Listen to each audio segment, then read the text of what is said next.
जय हिंद। मैं ब्रिगेडियर हेमंत महाजन Facebook live में आपका स्वागत करता हूं।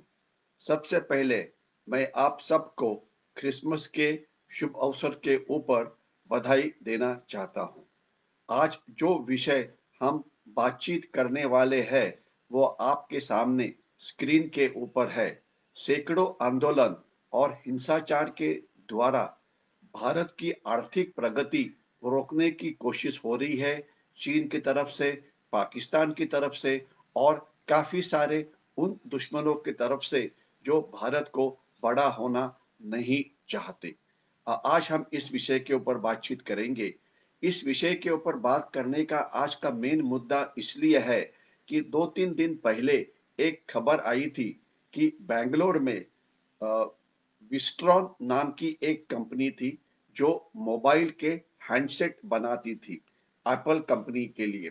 उस कंपनी के जो फैक्ट्री थी वहां पे हिंसाचार हुआ और 550 कोटि रुपए का उसका नुकसान हुआ। बाद में जब पुलिस कार्रवाई शुरू हुई तो जो मोबाइल सेट वहां से लूटे थे उसमें से 500 करोड़ के वापस आ गए और जब लास्ट रिपोर्ट हुई थी तभी जो नुकसान हुआ था हिंसाचार से, यानी कि फर्नीचर की तोड़फोड़ हो गई थी, कांच तोड़ गई, काफी सारा और नुकसान हुआ था, तो वो 50 और 60 करोड़ के बीच में था। ये कौन सी कंपनी थी विस्ट्रॉन? क्या करती थी? ये कंपनी हैंडसेट बनाती थी। इन्होंने कुछ कॉन्ट्रैक्ट जो वर्कर्स है उनको काम में लगाया था और एक वर्कर को वो 22,000 रुपया एक महीने के लिए तनख्वाह देती थी और केवल 8 घंटा उन्हें काम करना पड़ता था। इतना अच्छा तनख्वाह आज बताइए देश में टेम्पररी वर्कर्स के लिए कौन देता है? इसके बावजूद इन वर्करों को भड़काया गया कि आपने हिंसाचार करना चाहिए ताकि आपकी तनख्वाह बढ़ेगी। उन्होंने हिंसाचार किया और 550 करोड़ रुपीस का जो मोबाइल था वो वहां से चुराया गया। बाद में जब गवर्नमेंट ने टफ एक्शन ली, पुलिस को वहां पे भेजा, उनके जो यूनियन लीडर्स थे उनको पकड़ा, तो 500 करोड़ का माल तो वापस आ गया और जैसे मैंने बोला था 50 करोड़ का, 50 या 60 करोड़ का अभी भी नुकसान हुआ है। देखिए, जब ये कोरोना या चाइनीज वायरस शुरू हुआ तो बहुत सारी कंपनीज जो चाइना में प्रोडक्शन करती थी वो शिफ्ट होना चाहती थी हमारे देश के अंदर। और ये जो कंपनी थी विस्ट्रॉन उसमें से एक कंपनी थी। अगर वो शिफ्ट हो गई थी और अभी उन्होंने फैसला किया है कि अगर हमें इतना नुकसान करना पड़े, अगर वहां पे लेबर वायलेंट काम करती है और हम पुलिस केस में अटक जाते हैं तो हम फैक्ट्री यहाँ पे क्यों शिफ्ट करें? हम वियतनाम में शिफ्ट करेंगे या बांग्लादेश में करेंगे जहाँ पे कुछ नहीं होता। इनफैक्ट उसी उसके 2 दिन बाद ही चाइना का जो न्यूज़पेपर है ग्लोबल टाइम्स, उसका नाम आपने मेरे बातचीत में काफी बार सुना होगा कि वो चाइना का एक स्पोक्समैन है। तो इस न्यूज़पेपर ने एक एडिटोरियल यानी कि संपादकीय लिखा जिसमें उन्होंने बोला कि हम चाहते हैं कि जो कंपनीज भारत के अंदर काम नहीं कर सकती उन्हें चाइना में वेलकम है, क्योंकि इस प्रकार का हिंसाचार, इस प्रकार का वायलेंस, इस प्रकार की तोड़फोड़, इस प्रकार का जो बंद होता है वो हमारे देश में नहीं होता। तो ये जो हिंसाचार है ये हमारी देश की आर्थिक प्रगति के लिए एक बहुत बड़ा ऑब्स्टेकल है। इसलिए मेरा आज का विषय है कि जो ये आंदोलन हमारे देश में होते हैं, जो बंद हमारे देश में होते हैं, जो हिंसाचार हमारे देश में होता है, करने वाले हमारे ही लोग होते हैं, हमारी संपत्ति का ही नुकसान करते हैं। इसमें देश की आर्थिक प्रगति किस प्रकार से रुकती है, इससे देश का किस प्रकार से नुकसान होता है, युवकों का नुकसान होता है। आज हमारी देश की सबसे बड़ी जो जरूरत है वो है कि हमारे जो युवक है जो जॉब मार्केट में आते हैं इन्हें नौकरियां मिले, लेकिन हमारी इकोनॉमी में इस प्रकार की नौकरियां तैयार नहीं हो रही है। हर साल माना जाता है 1.5 करोड़ से लेकर 2 करोड़ युवक अपनी पढ़ाई खत्म करके आ जाते हैं जॉब्स के लिए, लेकिन उसमें से केवल 10 to 15% लोगों को जॉब मिलती है, बाकी को जॉब नहीं मिलती। या तो फिर वो आगे एजुकेशन और करते हैं, या खुद का बिजनेस शुरू करते हैं, या कुछ और चीज शुरू करते हैं, क्योंकि इकोनॉमी में जिस स्पीड से जॉब क्रिएट होने चाहिए वो नहीं हो रहे हैं। तो ऐसी हालत के अंदर जब हमारी देश में कोई बाहर की देश की कंपनी आके फैक्ट्री लगाती है, तो हमें उन्हें एक रेड कारपेट वेलकम देना चाहिए, जिससे ज्यादा से ज्यादा कंपनी हमारे देश में आए। और ये जो कंपनी आई थी विस्ट्रॉन, इन्होंने कम से कम 20-30 हजार युवकों को जॉब दिया था। लेकिन हमने क्या किया, हमने तोड़फोड़ कर दी, उस कंपनी को डरा दिया, और वो अभी कंपनी हमारे देश से बाहर निकल जाएगी। तो इस जॉब लॉसेस के लिए कौन रिस्पॉन्सिबल है? तो वही जिन्होंने वायलेंस किया है।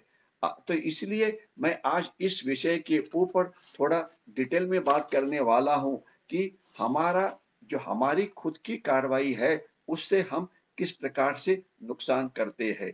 हजारों साल पहले हमारे एक विद्वान थे, आर्य चाणक्य। उन्होंने बोला था कि देश के जो अलग अलग प्रकार के दुश्मन होते हैं, उसमें से सबसे खतरनाक दुश्मन वो होता है जो देश के अंदर होके देश का नुकसान करता है। और इसका एक एग्जाम्पल हमारे सामने आ रहा है। आज अगर हम देखेंगे कि हमारी देश की जो आर्थिक नुकसान हुई है, ये किन कारणों से हो सकती है। हमारी आर्थिक नुकसान लड़ाई से होती है, जैसे हमारे पाकिस्तान के साथ लड़ाई हुई, लेकिन वो नुकसान बहुत ही लिमिटेड होती है, 1,000 करोड़ या 2,000 करोड़ या उससे। दूसरा नुकसान होता है दहशतवाद, जो हमारे देश में फैला हुआ है, वो भी कुछ सैकड़ों करोड़ का नुकसान उसमें हो सकता है। तीसरा नुकसान होता है जो नक्सलवाद या माओवाद सेंट्रल इंडिया में फैला हुआ है, उसमें हमारा नुकसान काफी होता है, हजारों करोड़ का नुकसान उसमें होता है। कुछ डायरेक्ट होता है, कुछ इनडायरेक्ट होता है। डायरेक्ट यानी कि तोड़फोड़, रेलवे को बर्बाद कर दिया, टीवी टावर को उड़ा दिया, कम्युनिकेशन टावर को उड़ा दिया, जो हमारे ये थे रास्ते, उसके ऊपर आईडी लगा दी। तो ये डायरेक्ट नुकसान हो गया। लेकिन काफी सारा जो होता है वो इनडायरेक्ट नुकसान होता है। इनडायरेक्ट नुकसान किस प्रकार का होता है? इनडायरेक्ट नुकसान का मतलब है कि वहां पे अगर रोड बनाना है तो इसकी कीमत बढ़ जाती है। वहां पे कोई भी सरकारी काम करना है, मेडिसिन की का दवाखाना शुरू करना है या और करना है, तो कीमत बढ़ती है। ये इनडायरेक्ट नुकसान है।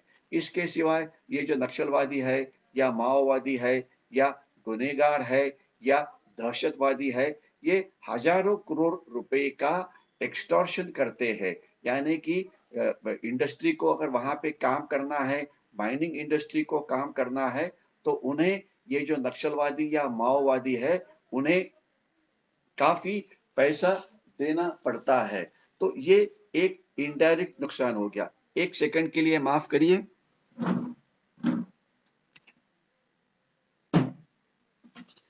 रुकावट के लिए खेद है, थोड़ी सी साइड में आवाज आ रही थी, इसलिए मुझे दरवाजा बंद करना पड़ा।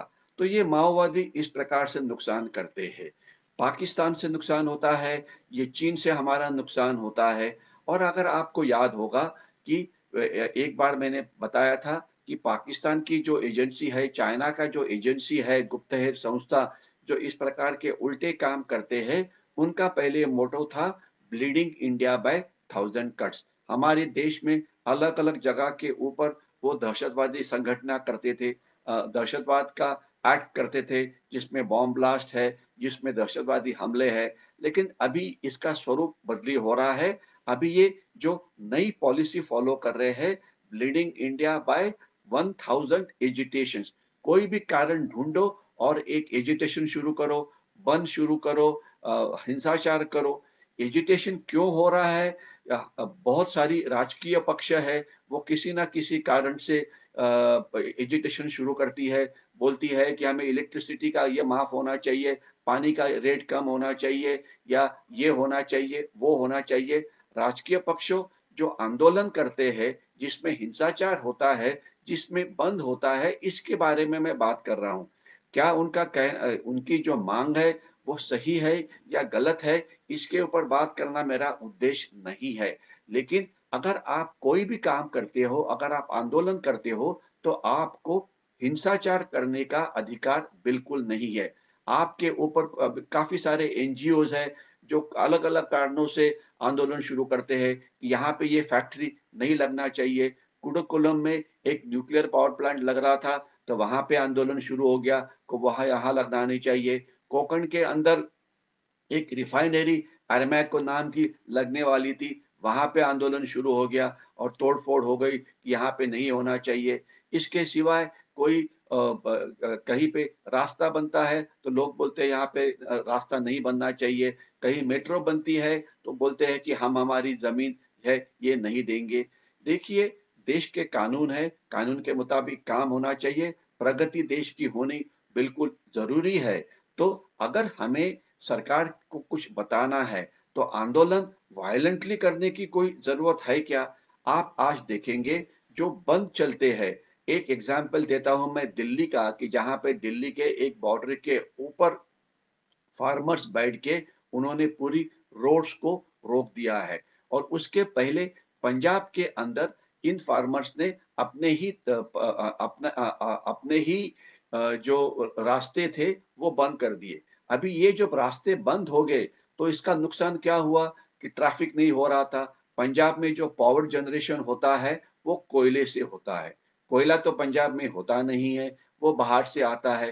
कोयला नहीं आया इसलिए पंजाब में इलेक्ट्रिसिटी में काफ़ी प्रॉब्लम हो गई, वहाँ की इंडस्ट्री बंद हो गई क्योंकि अगर आप पावर ही नहीं देंगे तो इंडस्ट्री वहाँ वहाँ पे कैसे काम करेगी? आम आदमी को रात को लाइट की प्रॉब्लम हो गई। इसके सिवाय फार्मिंग सीज़न के अंदर काफ़ी सारा यूरिया या खाद होता है, वो बाहर से आता है, तो वो नहीं आ पाया, इसलिए फार्मर्स का नुकसान हो गया। जो पंजाब में बनता है, सब्ज़ी है वगैरह, वो तो बाहर जाके ही बेचनी पड़ती है क्योंकि जो बड़े शहर होते हैं, वो आपके सबसे बड़े खरीदार होते हैं, तो वो ट्रैफ़िक रुक गया। जो सेना की मूवमेंट कश्मीर की तरफ हो रही थी, तो वो रास्ते ही इस्तेमाल नहीं हो पाए, तो कॉस्टली तरीके इस्तेमाल करने पड़े अब सेना को अपना मेंटेनेंस करने के लिए क्योंकि यही समय होता है नवंबर के पहले जब सेना अपनी विंटर स्टॉकिंग करती है लद्दाख के अंदर या कश्मीर के अंदर, तो वो बंद पड़ गया। तो सवाल यह है कि इस प्रकार का हिंसाचार से हम हमारा खुद का नुकसान कर रहे हैं। आपको प्रोटेस्ट करने का राइट है, आपको आंदोलन करने का राइट है, कोई एनजीओ है, कोई संस्था है, कोई राजकीय पक्ष है, कोई और है। लेकिन आपको हिंसाचार करके रास्ते बंद करने का अधिकार बिल्कुल नहीं है क्योंकि इससे इकोनॉमी उद्ध्वस्त हो जाती है। ये माना जाता है कि पंजाब की इकोनॉमी का काफ़ी सेटबैक हुआ है इसी एजिटेशन का। इतना ही नहीं तो दिल्ली के रास्ते बंद होने से शहर में हर एक चीज़ बाहर से आती है। 5, 6, 7 रास्ते होते हैं जहाँ से सब्जियाँ आती है, जहाँ से और एसेंशियल गुड्स आती है। अगर वो आप रोक लो तो वहाँ पे कीमतें बढ़ती है, वहाँ पे ट्रैफिक जाम हो जाता है, इसलिए पेट्रोलियम का खर्चा बढ़ जाता है। जो बच्चे हैं उनका स्कूल में जाने की प्रॉब्लम हो जाती है। जो इंडस्ट्री की जो नॉर्मल बाहर की हरकत होती है वो नहीं हो पाती। तो डिसरप्शन करना, रेलवे को रोकना, रास्तों को रोकना ये देश के लिए एक बहुत ही हानिकारक होता है कि जैसे अपने बदन के अंदर हमारा जो ब्लड सप्लाई होता है, अलग-अलग वेन्स होती है। अगर आपका एक वेन किसी अपघात में काटा जाता है, खून बहना शुरू होता है, तो आपकी ताकत कम हो जाती है। शायद वो छोटी भी वेन हो, बड़ी है तो और ज़्यादा नुकसान होता है। तो इसी प्रकार की देश की अर्थव्यवस्था का बहुत ही बड़ा नुकसान होता है और वो करते कौन है? हमारे ही लोग, हमारी ही संस्थाएँ, हमारे ही राजकीय पक्ष। अभी बात ये है कि अगर ये होता है, तो इसके ऊपर कायदा क्या है? कायदा बड़ा साफ और क्लियर है। सुप्रीम कोर्ट ने बिल्कुल क्लियरली बोला है कि किसी भी बंद के अंदर अगर देश का नुकसान होता है, तो उसकी भरपाई उन राजकीय पक्षों ने करनी चाहिए, उन एनजीओ ने करनी चाहिए जिन्होंने बंद का कॉल दिया था। आज दिल्ली का हजारों करोड़ रुपीस का नुकसान हो रहा है क्योंकि रास्ते रुके हुए हैं। तो ये नुकसान किसके जिन जिन संस्था ने इस प्रकार का आंदोलन करने का आदेश दिया है, जो राजकीय पक्ष उन्हें सपोर्ट कर रहे हैं, ये नुकसान उनसे भरपाई करके लेना चाहिए। होता क्या है कि गवर्नमेंट अपनी ताकत इस्तेमाल नहीं करना चाहती क्योंकि वोट बैंक पॉलिटिक्स का सवाल है। नहीं तो पुलिस का इस्तेमाल करके इनको आप हटा सकते हैं, उनको बोल सकते हैं कि आप जो आपने करना है किसी ग्राउंड के ऊपर करो, लेकिन रास्ते को क्यों रोक रहे हो? जो नॉर्मल मूवमेंट है, हजारों गाड़ियों की शहरों में जो होती है, उसे आप क्यों रोक रहे हो? लेकिन सरकार ये हिम्मत दिखाती नहीं है क्योंकि वो सोचते हैं कि जो प्रोटेस्ट कर रहे हैं वो हमारे पे गुस्सा हो जाएंगे, हमें आगे वोट नहीं करेंगे। तो ये हमारे देश के लिए एक बड़ा नुकसान है। अगर प्रोटेस्ट करना है, अगर आंदोलन करने हैं, तो कुछ पॉजिटिव तरीके आपके पास नहीं है? क्या आप फास्ट करके यानी कि उपवास करके आंदोलन नहीं कर सकते? क्या आप बोलो कि हमें किसी कारण से हमें गुस्सा है, हम चाहते हैं कि ये चीज बदली होनी चाहिए, तो हम क्या करेंगे? हम श्रमदान करेंगे और स्वच्छ भारत अभियान रही करेंगे कि किसी रोड को साफ करेंगे, बोलेंगे कि आज हम इस रोड को साफ कर रहे हैं क्योंकि हमें इस कारण के लिए बहुत ही गुस्सा आया है, किसी भी कारण का हो। या हम श्रमदान करेंगे, जो ये फार्मर्स है उनको मदद करेंगे, उनके फार्म में जाके काम करेंगे और मीडिया को बोलेंगे कि देखिए आप यहाँ पे आके हमें कवर करो, हमारे 100 वॉलंटियर्स आज इन खेतों में काम कर रहे हैं। या जो फार्मर्स का जो प्रोड्यूस होता है, सब्जी है, ग्रेन्स है, उसे खुले बाजार में करने के लिए हम वहां पे एक दुकान लगा के बैठ जाएंगे ताकि उनका जो प्रोड्यूस है वो अच्छी तरह से बड़े शहरों में बेचा जाए। इसके इस प्रकार के बहुत सारे उपाय है। ये है कि अब मुझे गुस्सा आ रहा है तो मैं जिस जहाँ पे वो काम करता हूँ वहां पे मैं 8 घंटा काम करता था, अभी आज मैं गुस्सा आया है इसलिए 9 घंटा काम करूंगा, 10 घंटा काम करूंगा और ज्यादा प्रोडक्शन बढ़ाऊंगा और ज्यादा चीजें बेचूंगा। यानी कि पॉजिटिव तरीके से अगर हम करते हैं तो देश की जो प्रोडक्टिविटी होती है वो बढ़ती है। अगर आपको पता है कि जब ये लॉकडाउन हुआ था तो लॉकडाउन के कारण हमारी देश का बहुत नुकसान हुआ, चाइना के कारण बहुत ज्यादा नुकसान हुआ। अभी लॉकडाउन खत्म हो गया है, अभी हमने सभी चीज को शुरू किया है, तो अभी एजिटेशन शुरू हुआ है, आंदोलन शुरू हुए हैं अलग अलग कारणों से, जिससे फिर देश का वही नुकसान हो रहा है।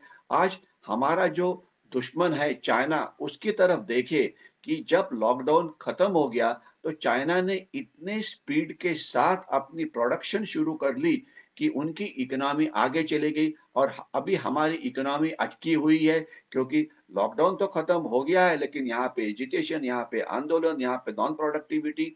तो ये सब बहुत ही गलत बात है। तो मेरे ख्याल से इन सब एनजीओज को, इन सब राजकीय पक्षों को सवाल करना चाहिए कि अगर आप आंदोलन करना चाहते हो तो प्रोडक्टिव तरीके से करो, पॉजिटिव तरीके से करो ताकि देश का नुकसान ना हो। आपको पता है कि महाराष्ट्र में पिछले 2 साल में काफी सारे आंदोलन हुए थे। महाराष्ट्र की तकरीबन 60% जो स्टेट ट्रांसपोर्ट की बसेस थी उनको जला दिया, काफी कांचें तोड़ी गई, काफी नुकसान हो गया। तो इस प्रकार का नुकसान आज देश को रोकने की जरूरत है। मेरा किताब है आह्वान चीनी ड्रैगन चे, उसमें मैंने एक चैप्टर में लिखा है कि एक बड़ा अच्छा आर्टिकल आया था कि चाइना और इंडिया के बीच में एक रेस हो रहा है आर्थिक प्रगति करने का, लेकिन चाइनीज हेयर यानी कि चाइनीज रैबिट, चाइनीज ससा और इंडियन टॉर्टोइज यानी कि इंडियन कछुआ, इनके बीच में ये रेस है। कौन जीतेगा आगे आने वाला समय बताएगा, लेकिन अगर इंडियंस प्रोडक्टिव बनते हैं तो ही हमारी इकोनॉमी आगे हो जाएगी। ना तो हमारी इकोनॉमी में सबवर्शन हो रहा है, हमारी इकोनॉमी एक्सटॉर्शन हो रहा है, हमारे इकोनॉमी का नुकसान तोड़फोड़ से हो रहा है। तो ये सब रुकना चाहिए और हम सब ने इकट्ठा आके काम करना चाहिए। जो भी आपकी प्रॉब्लम्स होगी, जो भी आपकी मांगे होंगी, वो पॉजिटिव तरीके से देश के सामने रखो, अपने गवर्नमेंट के सामने रखो, लेकिन हिंसाचार करके, रोक करके, बंद करके, थम करके देश का प्रगति नहीं होने वाला। चाइना और आगे निकल जाएगा और हम रोते रहेंगे। तो मैं आपको यही रिक्वेस्ट करता हूँ कि प्रोडक्टिव तरीके से प्रोटेस्ट करना है, तो ज़रूर करिए, वो अपना हक होता है। अगर आपको आज का ये वीडियो अच्छा लगा होगा, तो उसे लाइक करिए, ज़्यादा से ज़्यादा लोगों के साथ शेयर करिए। मैं यहीं पे रुकता हूँ। जय हिंद।